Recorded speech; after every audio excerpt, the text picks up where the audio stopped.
Hello, everybody. Welcome to another podcast of Simple and the Dragon. We've got a very funny guest, I think, today. We've got Noah. How are you doing, mate? I am doing glorious. The weather is shining. I am melting in my bedroom, and I am ready. I am ready for this podcast. Let's go. Yes, we'll start it off with how did you start TikTok? What got you into starting it? So this was around March 2020. So a bit of background for me. I was in drama school in my last year of drama school. When lockdown was first announced. And I remember the day before lockdown was announced, we were all of myself and my classmates were just chilling in one of our student flats. And I was like, you know what, guys, for this pandemic thing, since I'm going to be bored in my house, you know what I'm going to do? I'm going to start a TikTok account.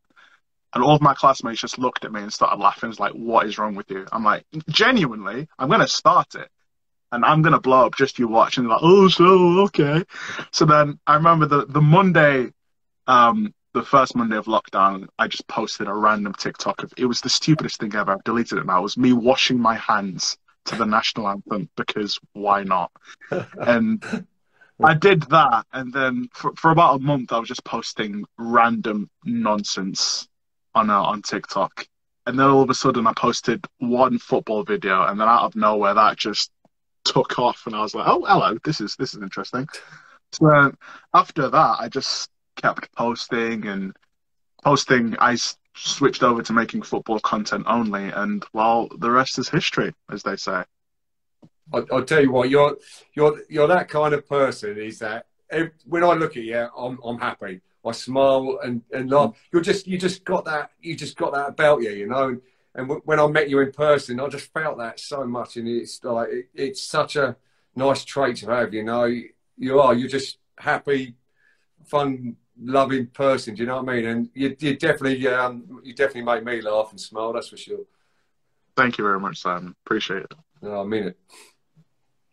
Glad you do. But yeah, great. That's great then, mate. That is. I follow you back, of course, on TikTok now. If you think you've noticed. Yes, sir. Yep. Very happy. Not many people can say that Cal the Dragon follows them on TikTok, but okay. Okay. Yeah. But yeah, I enjoy your content a lot, mate. It's brilliant. Thank you. Thank you so much. That's why I followed. Cheers, mate. I appreciate it so much. You're welcome, 100%. But yeah, so yeah, we've got another one, and it's an interesting one. What is your biggest viewed video?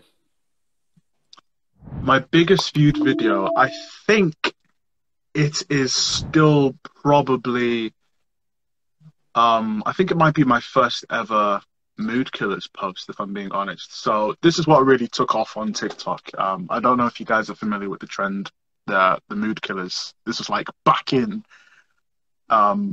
summer 2020. So there was a trend called mood killers where you list all the things that, you know, kill your mood. And then I said, hey, you know what? Nobody's doing this for like football clubs or football teams. So I was like, you know what? Let me just do like individual fans from different teams, like what kills their mood. So like what kills a Chelsea fan's mood, what kills Arsenal, Liverpool, all this and all that. And it was the first one that I did, the Chelsea one, that blew up and got like 1 million views in like a day. I was like, oh, this is interesting. I'm going to make this a series. And I did. And yeah, so I believe that is the most viewed video on my page, alongside maybe a couple of other football skits that I've done. But I believe the first ever Mood Killers, which was a Chelsea one, because I'm a Chelsea fan, as Simon knows, champions of Europe for the second time. 100%. But yeah, I believe that that's the most viewed video on TikTok, my first ever Mood Killers post. It's very interesting, that is. Have you got one, Simon? Well, yeah, you're saying you're a Chelsea fan. Do you go and watch at all, Noah? Or? The thing is, right, because I don't know if you can tell by my accent, but I'm not from down south. I'm based in Merseyside up north. So it's actually an interesting story as to how I'm a Chelsea fan. I was going to ask that, yeah. Lots of people ask me this question, and the answer I give them is I genuinely can't tell you. I don't know. But Would you wake up one morning and say, "Oh, I'm going to support Chelsea"? It felt like that. It genuinely felt like that because I can't. So I've tried to like. This is the most that I've been able to come up with. So I didn't grow up watching football. Like my parents, because a lot of people get their football knowledge from their parents. My mum despises the sport. My dad watches Match of the Day. So that is literally like the knowledge of football that I had growing up. So I started watching football properly at around like 11. And that's like when I started like understanding the game and how it's played. And so, and then I remember I got the first football game that I got was PES, because, you know, everybody gets PES. PES 2006 with Adriano. What a great game. But it was around, I started getting FIFA and PES at the same time. So I think it was like FIFA 11. I remember FIFA 11 on the strangest console, on the Wii of all consoles. Yeah. I don't know why I got FIFA on the Wii. But it was, I started a career mode and I was looking for teams to pick a career mode with, and I was like, you know what, let me pick Chelsea because I think they just won the Premier League under Carlo Ancelotti at that time. I was like, oh, I've heard about this Chelsea squad. Let's see if they're any good. So I started a career mode with them, won everything under the sun because it's FIFA. You can do that. Yeah. And then I was like, you know what? Now that I've started watching football a bit more, apparently when you watch football, you need to support a team. So I was like, you know what? If I'm going to pick a team, let me just pick this team that I've been successful on the Wii with. Yeah, that happens So a lot. I did, and that's how I'm a Chelsea fan. Yeah. From Liverpool. Yeah, I'll tell you what, Jason Davenport was the same story, Cal, wasn't it? Yeah, it was. Yeah, he's like Southampton, and he just said it was literally just through playing on the game. And he picked Southampton to play on the game. And because he was doing so well with Southampton, got to know all the players of Southampton, all of a sudden he just started supporting them. It's the same sort of thing. It's weird, isn't it? It is mental. Yeah. Yours is mental though, Simon, how you supported Chelsea. Oh God, yeah, it was, yeah. I say this on the podcast quite often, but it was my mum and dad bought a pub just outside of Tunbridge Wells, and it was you know, we played all the live football and all the rest of it. And when we started showing live football, the pub was just full of Chelsea supporters.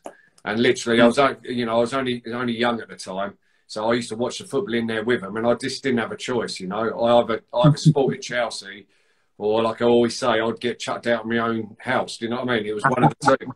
So, yeah, that's how I supported Chelsea. So, how did you support Cardiff, Cal? What's the story on that one?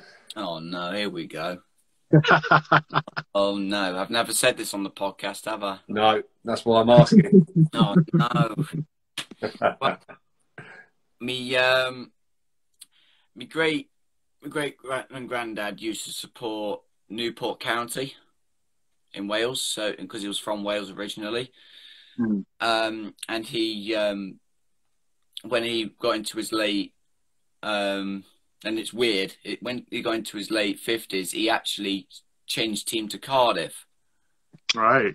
And that's a weird one because I thought he was going to support Newport all his life, really.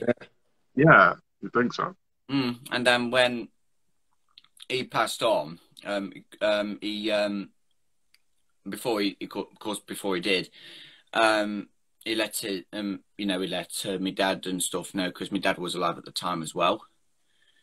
And yeah, he told my dad, and my dad was didn't support Cardiff at all. He supported. It's strange because we support different teams. It doesn't like running the family or anything. But he supports Forest, Nottingham Forest. Yes. The reason why I supported Cardiff was because I chose to support through my great granddad. Yeah. And so I thought I would do that. And do I regret it? No. Yeah, that's a great story. Yeah. Makes perfect sense. Or Cardiff, it's one of the two. Yeah. And he went down the Cardiff route, and that's fair, isn't it? Of course, yeah. Everybody's got a story, haven't they, who they support. There's always a story. I mean, a lot of it's like you say, a lot of it's sort of family. It goes down the generations, doesn't it? A lot of that. You know, my dad supports so and so, so I'm going to support it, sort of thing. But you know, but there's always all different stories. It's quite interesting, actually. Yeah. So. Yeah. Well. Yeah. My first ever game I saw that I saw as a Cardiff supporter, I was because I became a Cardiff supporter at the age of 3. Oh. So quite young. Yeah. Well, very young, in fact, toddler. Yeah. But my first game was at. Have you heard of a ground called Ninian Park? I believe I have heard of that, or it sounds familiar. It's Cardiff's old ground. Maybe that's why I think of it. Yeah, and my first game I watched was against Liverpool. Okay. And I can't remember the score that day, but I think Cardiff won that one. And of course, Cardiff's got a new ground called Cardiff City Stadium, which is a better ground in my opinion. Oh, definitely, yeah. I mean, it's a nice stadium, isn't it? It is. They keep it well cleaned up, and it's really nice. You know, the blue and the white. It's really nice. Yeah, that was a weird one, wasn't it? Changing the colour. Yeah. When Cardiff played in that red, I was not too fond of it. Vincent Tan, the evil mastermind that was Vincent Tan. I remember that whole debacle. That was just It was quite funny, but it was also sad at the same time that this guy's taken over the club and erasing their history. But he was literally like a Bond villain, wasn't he? Like with his glasses and the suit and everything, and But yeah, that was a weird one when Cardiff were red for not that long. But yeah, man. It's mad, isn't it? When you think about it, it's like someone coming in and taking over Chelsea and saying, right, okay, we're going to be red now. Or you know, or Arsenal go and say, right, okay, we're going to change it to blue. I mean, what is going on there? Exactly. It literally made no sense at the time. But I'm glad that they've obviously changed back now. Yeah, definitely. That was madness, wasn't it? But you think? I mean, that's a supporter. What did you think at the time, Cal? Because it must have been uproar from the supporters and stuff, surely. What, when we changed to red? Yeah. They weren't happy at all. Ah. The badge, I didn't mind, because the badge before we got the one now from 2015, which is you know Cardiff symbol now, don't you? Yeah, it's that massive badge with the big bluebird in the middle. Yes, the bluebird. Back 2013-14 season when we had that red, the badge was like it had a Welsh dragon in the middle, so it had that dragon, and you know what it looks like, right?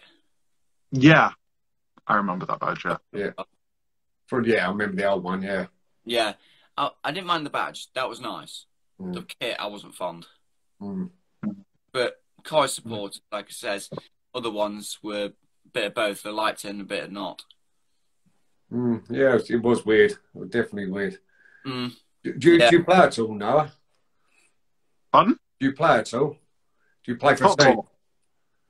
Well, I mean, you saw the extent of my football skills last month, which was I'm trying to. The thing about me is, a lot of people seem to assume that I do play football or I can play football because I make football content, and that is far from the truth. I genuinely do not know how to kick a ball, but it is what it is. When I was younger, I used to be pretty good, but then I always tell people the story of how I got fat and lost all my athletic ability thanks to the KFC that opened down the road from my house, which is actually a true story. I went to that KFC a lot and added a lot of weight.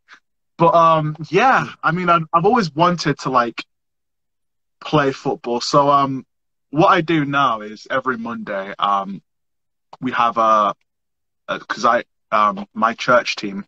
Well, my church has not a team, but just a group of us gather on Monday evenings to play football every week. Well, that's what I do. But I'm trying to play football a lot more intensely and professionally, because church football is exactly how you imagine it to sound. It is very, very peaceful and no tackles whatsoever. Which is why I felt completely out of my depth of the charity match, because like, what is going on here? Everybody's 100 times faster than like the 50-year-old men that I play with every Monday. But yeah, you don't all of a sudden stop and start having a scene, do you? And all that.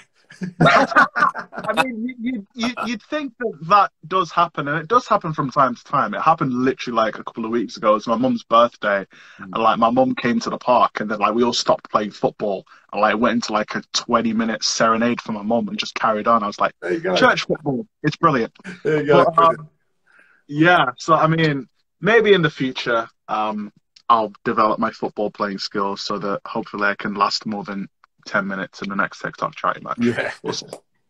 No, that's good. Do you do any other sports? Play any other sports or? No, I mean, there was a time where because I watched basketball as well, and I was like, you know what, football's not my sport, maybe basketball is, and then I realized that it wasn't. So yeah, I watch basketball and I watch football, and I say that I play football, and I've only played basketball like on holiday. I'm not that. I'm all right, but yeah. It's just all sport is to enjoy it. That's what it is. Exactly. Unless it's a living and you're making money from it and all the rest of it. Other than that, just go and enjoy it. It doesn't matter what levels you are or anything like that. You don't have to be good, bad, or whatever. Just go and enjoy it. Have fun. That's the main thing. Definitely. So, right, go ahead. Any more there, Cal? Yeah, I do. So yeah, relating to so yeah, as of course you're talking about football there. Who's going to win the Premier League next season? Mm-hmm. That is a tough one. Obviously, the big two are Man City and Liverpool, and a lot of people are saying that Man City are gonna run away with it again. I believe it's gonna be a lot tighter than it was last season. I don't believe City will run away with it.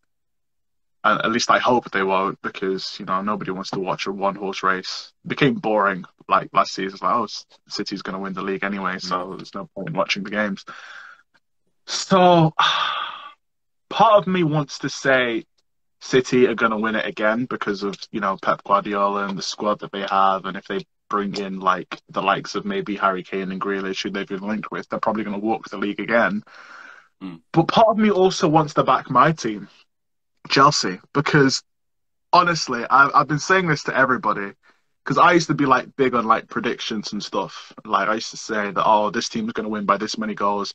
But I made myself a promise that like after that Chelsea Champions League final, I am never going to predict a football game ever again in my life, because I did not expect Chelsea to win. I set myself up for failure that day, and then we won. I was just like, yeah, you can never predict football. So I want to go with my gut feeling and say City, but I would also say don't count out Chelsea. We won the Champions League, and anything's possible when you win the Champions League. So that's all I'm going to say. Yeah. You reckon Man City, Liverpool, Chelsea? Man City, Chelsea, Liverpool, because I still think that we have enough to maybe finish second. Yeah, fair enough. Not Man United in the mix there? Yes and no. Man United are always a weird one because they've been up and down performance-wise. Obviously, they're a big club with a massive history, but I'm not too sure. But yeah, I'd put United in the mix. I'd say those four is going to be a tough race, and anybody can end up on top. But just going off paper, I think Man City will take it. Yeah, I think them four as well. I don't think there'll be any surprises this year. I think with all the fans back and all the everything, everything's back to normal. They're starting like they should be starting. So I don't think there'll be any surprises. That's my personal opinion this year. I think it'll be the big four in there, definitely. Yeah, but there's a little bit of a jump for this team, and me and Simon think this team's going to do very well next year, and that's Arsenal. Arsenal. Arsenal. The thing is about Arsenal, right? Arsenal are, and don't get me wrong, they're a big club. And it pains me to say that as a Chelsea fan, but they are. You know, history is on Arsenal's side. But in recent history, you just, they've become a laughing stock. And it's sad to see that Arsenal have fallen off the way that they are. And part of me, okay, no, none of me wants Arsenal to do well, but part of me, you know, feels that they should be in and around those top positions. And maybe in the past, I've predicted Arsenal to, you know, finish fourth or finish fifth, but then they just haven't. So I don't know. It'll be interesting to see Arsenal this season, especially with the signings that they're making, you know, with Ben White and, you know, the two signings that they've made. I've forgotten the names. Nuno Tavares and Samba, I think his name is, or Sambi. So it'll be interesting to see what Mikel Arteta is going to do with Arsenal. And you never know, because, like I said, Arsenal are a big club, history-wise. So you never know with Arsenal. But at the end of the day, it is Arsenal. So I think it'll be all down to how they start. The same as last year. They started really slow. They were struggling at the beginning of the season, and then they was just playing catch up all the time. And yeah, when you're doing that, you're under pressure. You know, you lose games where you should be winning and stuff like that. So I think if they, you know, the first 6 games, if they can get like 4 or 5 wins out of their first 6 games, then I think, you know, they're going to be in sort of the European positions, you know, 5th, 6th, something like that. I think this year, because Arteta, you know, fair play to Arsenal. They could have got rid of Arteta quite easily last season, but they've stuck with him because they obviously believe in what he's trying to do. So, you know, they know mugs, are they? The people that run these football clubs, so they know what they're doing. So maybe he just needed that bit extra time, and maybe this is the time where he starts to excel a little bit. You know. Yeah. And speaking of the Premier League, still, who is your bottom 3? Bottom 3. So 3 to get relegated. Yeah. I might just stick with the 3 that came up. Yeah, as painful as it is with Brentford, because I've always wanted Brentford to be promoted. I don't know why. I just really like Brentford, even though they're not really rivals for Chelsea. I mean, they're in the same postcode almost, but yeah, I don't know why. I've always really liked Brentford and Tony as well. Tony's a baller, so I really want to see how he does in the Premier League. But it's the Premier League, and you always predict the guys to go down as the same guys that came up. But I'm not sure. I'd like Norwich to stay up purely because they've taken Billy Gilmour now on loan. And obviously I want Billy Gilmour to do well. And I don't want him to, you know, be in a team that gets relegated, but I just don't know. So I'm going to stick with the same 3 that came up. And hopefully I'm proven wrong. What was your 3, Cal? My 3, well, I'm really worried for Crystal Palace. I think we both are, aren't we, Si? Yeah, definitely. Yeah, because Crystal Palace hasn't made a signing, have they, yet? They've signed 1 or 2. Elise from QPR, who's supposed to be a baller. And they've also signed Mark Guehi from Chelsea, which I was very unhappy about because he was literally one of our top prospects. But, I mean, we've made a profit on him, so it is what it is. So I think what Patrick Vieira is doing with Crystal Palace is youth. Because if you look at Crystal Palace now, all of their squad, apart from, like, even Zaha is, like, pushing 30. So it's almost like a rebirth now, and they're signing a lot of young players. Like, Elise is 18, I believe. Mark Guehi's 21. So they're going after some new guys paired with, you know, Wilfred Zaha and the guys that they already have. So it's going to be an interesting one to see. I think Crystal Palace is a team to keep an eye on because they have all these young guys that they're bringing in now. A couple of guys that are like, oh, how will they perform in the Premier League? And we get to see that now. So yeah, I'm also a bit worried for them because obviously, you know, the whole youth and experience thing, you know, goes head to head. But we'll see. We'll see. Mm. Yeah. Yeah, there's another team I'm worried about, and that's the two that does come up: Norwich and Watford. Uh, Mm. Norwich, can they cope again? Because I know they sold Wendia to Aston Villa, Yeah, and he's a baller. he is. But can this new signing that they made to replace Wendia, will he cut it in the Prem? Exactly. Because if you make these big signings, they come a flop. They can. They can become a flop. So will he be one of those? But so I have to wait and see what happens with that. Who's your bottom? Exactly. Yours. Sorry, Cal? Who was your bottom three? Well, I think Watford. I think Watford are gonna struggle. I don't know with Watford. They just don't seem to attract the bigger players, for some reason. I don't know for why, but so I think Watford are going to struggle. I think again Brentford. I think they need to pick up a couple of results in the first 6 games. They have to, because if they don't, honestly, it's the same thing. It's the catch up, especially with a team that's just come up. If you don't get points on the board quickly, then you'll always struggle right to the end of the season. So I think it all depends on Brentford how they start, but I'm worried about them as well, and also Palace as well. I just think it's a little bit of a gamble what they've done. Yeah, I mean Noah's exactly right. They're looking to bring in youth players and start sort of near enough starting again, aren't they? That's what they're looking to do. But that in the Premier League, can you do that? Can you afford to do that? It's ruthless, the Premier League, and you can't exactly start again. You've got to have players in there with experience, and not the players that they've got already, but they've got to bring in a couple of players with Premier experience, that they know what it's about and all the rest of it, so they can talk to the youngsters, so they can explain to the youngsters what it's all about, what they should be doing and everything else. So I just think Palace will struggle unless they sign a couple of more experienced players that have played in the Premier League for a few years or so,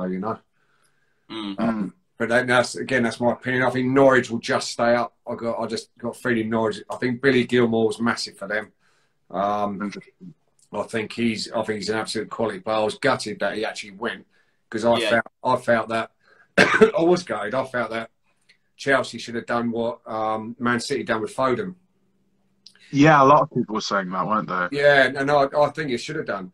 I think, all right, don't play Billy Gilmore week in, week out, but gradually give him more games. And look at Foden now. Because no disrespect to Norwich, I think Norwich is an absolutely fantastic club and all the rest of it. But Billy Gilmore was learning from the best at Chelsea, in training day in, day out. And he's not going to be getting that so much at Norwich. Not like I say, no disrespect, but he's not going to be getting that so much at Norwich. So I don't think it was the right thing to do with him, to be honest with you. So, but I think he will keep him up. And Brentford as well with Tony. If he doesn't stay, which I think he will do, but if he doesn't, then they will definitely struggle. Yeah. I mean, I told you last night that Brentford's made at least 2 signings now. They've signed Christopher Ayer from Celtic. Yeah. He's a top centre back. Yeah, he's a good player. Well, have you seen him play? Huh? Have you seen him play for Celtic? I've seen games Celtic Rangers. Yeah, I watched them games. Yeah, he's top quality. And in them games, he's always stood out, hasn't he? Yeah, yes. That's why Brentford's got him. That's it. And when you play them games, they're the games you need to look at. Because, again, no disrespect to Scottish football, there's some games that are a lot easier than what you're going to be coming across in the Premier League. But when you're playing Rangers, it's a different story. And in them games, he was excellent. So, yeah, and it's a question for you now, all right? Go on. If Celtic and Rangers were in the Prem, where do you think they would finish? This is a great question, because it's a question that I think about a lot. And it's an interesting one, because obviously Celtic and Rangers, both of them, they just walk the SPL every single year. Celtic more than Rangers, but Rangers have literally just won it now. Um, I've always maintained that between fourth and sixth for both of them, I see them probably finishing in a European spot. Celtic more than Rangers, but yeah. So I would probably say between fourth and maybe eighth, I'd say, for both Celtic and Rangers. Like mid, not like mid-table, but like the higher parts of mid-table, or maybe even like mid-table, maybe like 10th or. Yeah. But I don't see them getting relegated from the Premier League. A lot of people do, but I don't see them being that bad. No. Where do you think, Si? Yeah, I knew he was going to ask me that. I don't like this question. Good, you're I don't think they'd get relegated. I totally agree with you there. But I think middle of the table, max. I think. Again, no disrespect. I mean, I'm Rangers in Scotland. I love Rangers, but I don't think, in my opinion, everybody's got their opinions. I don't think they're a challenge for Europe with the squad they've got. And same as Celtic, I don't think they will. So I think they'd stay up quite comfortably, but I don't think they would challenge for Europe. I think they'd sort of be around sort of 10th to 12th, 10th to 14th. Yeah, I was thinking like, ninth to 12th area for those two, I think. Because if Rangers were in that form in the Prem, they could probably surprise a couple of people. Yeah, that's what I was thinking. Yeah, Celtic on current form. Yeah, I mean, yeah. You've got any more, Si? Yeah. One question I always ask everybody: Where do you see yourself in about 3 to 5 years now? What do you want to be doing? Ooh, this old chestnut. Yeah, where do I see myself? I mean, that question has changed.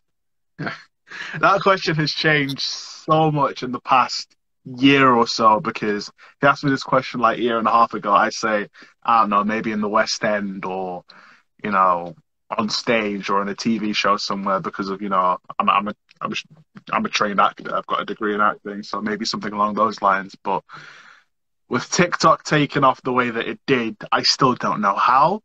I genuinely, it baffles me every morning I wake up and I'm like, how has this happened? Like, it's funny, that's why. Yeah, I know that, but like, it wasn't supposed to it was supposed to be something to cure boredom during lockdown, but it's ended up paying me more than my acting has, financially, as well as, mentally, spiritually, all that stuff as well. So the answer that I give to this question is doing what I love, which is either acting or TikTok or whatever, just making people smile with the gifts that I have, being a real light to people, being someone that people can look up to, and using the skills that I have to help people. So whatever that looks like, maybe that is me, on stage, or maybe that is me, I don't know, on social media being an influencer or whatever, but just using the skills that I have to really make a difference, because that's one thing that I've always wanted to do, regardless of what I end up doing. I always wanted to make a difference in this world. And yeah, I'd probably say those things, not anything concrete saying, oh, I want to be here and be doing that. Just using the skills that I have to make a difference. That's what I see myself doing. That's really nice. That's nice to hear. And it's nice to hear, and it's not surprising, because you're that kind of person. Do you know what I mean? So, thank you. No, fair play to you. Yeah. Last one from me, in fact. What are you aiming to do in the next Content Ballers game? What am I aiming to do in the next Content Ballers game? Probably last more than 20 minutes is my big thing. And maybe figure out how to play football in the meantime. Um, Coach or but someone. yeah, it was a great experience. Don't the make me content. laugh now. Ribs. I apologize, Simon. I don't know when to turn it off. But um, for the content ballers game, definitely last longer than I did the last one. I don't want to say score because I'm not. I don't even know what position I play. I play centre back at church football because, like I said, it's very easy man marking 50-year-old men. But it's Thanks for that. you know, so, you know what I mean. You know what I mean. But Good. yeah, I don't know. Maybe perhaps keeping a clean sheet, but that's probably not a realistic goal because of, the absolute goal fest that was the last game. So yeah, I'd probably say lasting at least a half, minute wise, 45 minutes. That's my goal for the next content ballers game. Okay, going on to that then. When we finished the game, it meant a lot to everybody. You was absolutely devastated. You were sitting in the dugout. I'll come over to you, didn't I? And I said, come on, no, pick yourself up. Come on, it's only a game. We're all in it together and all the rest of it. And you said you was going to tell me a story about that. Yeah, so that day for me was obviously my team lost, but it was a difficult day for me because I'm a person who struggles a lot with self-esteem issues. I always have been. Ever since I was young, I've always been the awkward kid, the clumsy kid, the kid who's not really good at anything academic. I was never the smart kid, that always got straight A's. I was always coasting or whatever, and I'd not felt comfortable in my own skin. And then when the game ended, a lot of that started playing up in my head. The first thing that came into my head was that, oh, we lost this game because of you. And that's a stupid thing to think because I didn't even play the game, you know what I mean? But that was the first thing that came into my head. Like, this is on you. Maybe if you'd, I don't know, been fitter or you'd been good at football, maybe you would have changed this game. And I was like, damn, that's true. And then a lot of that just started playing with my head. And then that's one of the things that I regret from that day is that I didn't really, take it for what it was because it was an amazing day. We made history, first content ballers game, getting a bunch of TikTokers together to play football and to raise money for charity it was an amazing feat, and I didn't enjoy that because of some self-esteem issues that I was suffering with. And yeah, it was tough for me, but I promised myself the next game, regardless of the result, we can lose 20-0 and I can score 19 own goals. I don't care.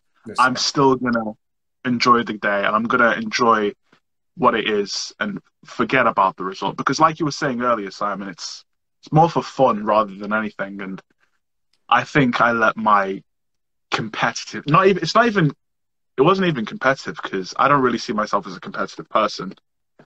But it was just a lot more, oh, you can do better, or why didn't you do better sort of thing, and not knowing my own limits and my own boundaries. And really, yeah, so that's why I went to go and sit by myself, because I didn't really want to, because I felt that maybe people were thinking the same thing about me. So that's why I was like, let me just distance myself from people so that nobody says anything. Or yeah, so that was why. And I really regret it. It was a stupid thing to do. No, it wasn't. It wasn't stupid at all. That's why I come over to you and said, "Come on, look, come with all the others. Don't worry about it," and all the rest of it. It wasn't a stupid thing to do. But honestly, no, you should be proud of yourself. Honestly, you should be proud of yourself. What you're achieving with TikTok and everything else you're doing. You should be proud of yourself. What an absolute nice, genuine bloke you are. And also, you make people smile. You definitely make me smile. And every time I see you and all the rest of it, you cheer me up. I haven't had a great morning. My ribs are killing me and all the rest of it. But you cheered me up today, so you should really, really be proud of yourself. So don't ever think that. Honestly, don't ever think that. Thank you. Yeah. Yeah. There's a bit of controversy about me though. What position will I play in the next game? That is true. That is true. I have to split you in half, won't we? Hey. Half in goal, half up front. Won't I have to have one? Won't Or doing 45 minutes each one. 45 minutes. Yeah. 5 minutes in goal, 45 minutes outfield. Yeah, you could do that. Yeah. That'd be actually all right, wouldn't it? Yeah. Yeah, because we had a lot of. I remember we had a lot of goalkeepers for the Content Bowlers game. We had like each team had like at least 2 people that can go and goal. So Yeah. if you needed somebody to swap with you for half time, I'm pretty sure we could get that. Mm. Yeah, that. So yeah.